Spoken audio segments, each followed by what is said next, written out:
शासकीय व्यवस्था जे काम करणार आहे त्या व्यवस्थेला आपण पूरक कसं राहू शकू याविषयी किरीटजी यांचं इन डेप्थ डिटेल मार्गदर्शन प्रशिक्षण असं होतं आणि याच्यामध्ये महत्त्वाचे बिंदू काय होते याविषयी किरीटजी स्वतः सांगतील अशी त्यांना विनंती करतो.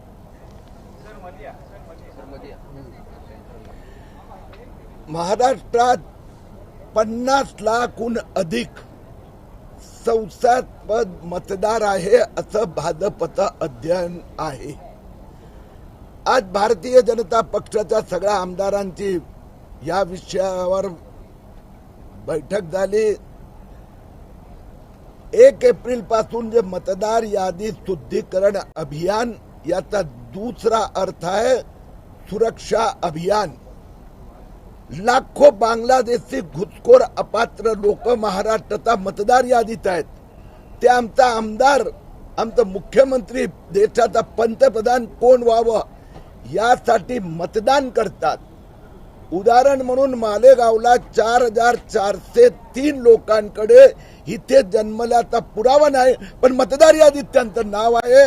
अशी सगळी नावं मतदार यादीतून वगळण्यात येणार.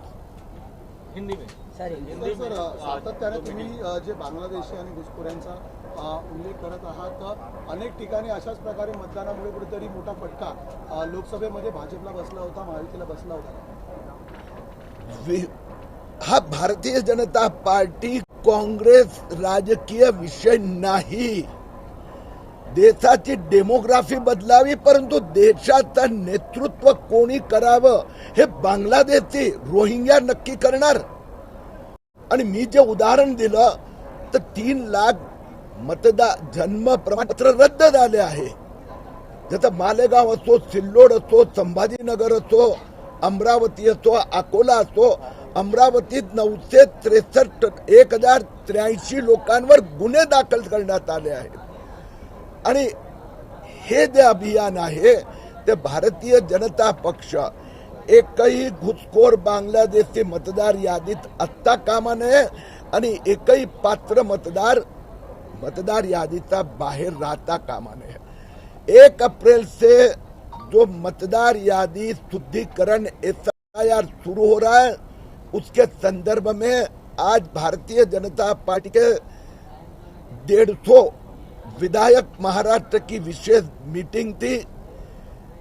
SIR यानी मतदार यादी शुद्धिकरण के लिए भारतीय जनता पार्टी चुनाव आयोग से पूरा सहयोग करेगा. जो मेरा अंदाज है, हमारा अंदाज है, महाराष्ट्र की मतदाता यादी में 50 लाख से अधिक अपात्र बोगस मतदाता है. ये शुद्धिकरण में ये नाम उसमें से कट जाएंगे. एक भी बांग्लादेशी का नाम मतदाता सूची में नहीं रहेगा. ये भारतीय जनता पार्टी के कार्यकर्ता ध्यान रखेंगे. किरीट जी, जो आपकी जानकारी है उसमें क्या ये 50 लाख जो नाम है वो सभी बांग्लादेशी हैं या इधर के लिए? अब ये सवाल राहुल गांधी की कांग्रेस, उद्धव ठाकरे की सेना बहुत बार पूछती है. वो बांग्लादेशी है उसका प्रूफ दो. मैं उनको कहता हूं उसका हिंदुस्तान में जन्म में उसका प्रूफ दो. तो जिसका जन्म यहाँ हुआ नहीं है उसका उसके पास कोई प्रूफ नहीं है, फिर वो बांग्लादेशी हो, रोहिंग्या हो, पाकिस्तानी हो, अफगानी हो, कोई भी हो, वो मेरे देश में मतदान नहीं कर सकेगा. किरीट जी, एक सवाल MNS ने उठाया है कि घाटकोपर के एक स्मशान में गुजराती में फॉर्म भरा जा रहा है. तो बार बार वो आरोप लगाते रहे बीजेपी के कि बीजेपी गुजरातीकरण करती है. उस पर मुझे लगता है कि महाराष्ट्र और मुंबई की जनता ने उद्धव ठाकरे और राज ठाकरे दोनों को उत्तर दे दिया है. किरीट जी एक सवाल, आप महाराष्ट्र में भी कई जगह पर जा चुके हैं. आपके जिस प्रकार से करने का प्रयास के हिसाब से कितने लोग कहां पर जो है बोगस मतदार हो सके, आंकड़ा आप कह रहे हैं बड़े. मैं आपको 5 आंकड़े देता हूं ना. अभी मालेगांव में 4400 लोगों ने जन्म प्रमाण पत्र के लिए अर्जी की. उसमें उन्होंने प्रूफ करके मतदार यादी का या इलेक्शन वोटर्स कार्ड दिया. अमरावती में यही हुआ, अकोला में वही हुआ, सिल्लोड में ऐसा हुआ, संभाजीनगर में. ये जगह पे सब जगह 2 से 5 हजार जन्म प्रमाण पत्र रद्द किए गए. हमने चुनाव आयोग को इसकी सूची दी है.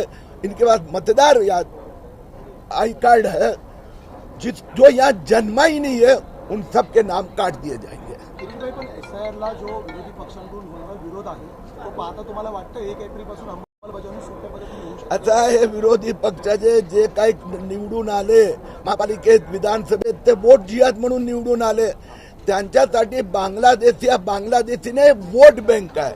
त्यांच्यासाठी देशाच्या सुरक्षेपेक्षा त्यांची खुर्चीची सुरक्षा महत्वाची आहे. त्यांना आम्ही दाद देणार नाही. सगळे बांगलादेशी मतदार यादीतून काढले जाणार. शेवटचा प्रश्न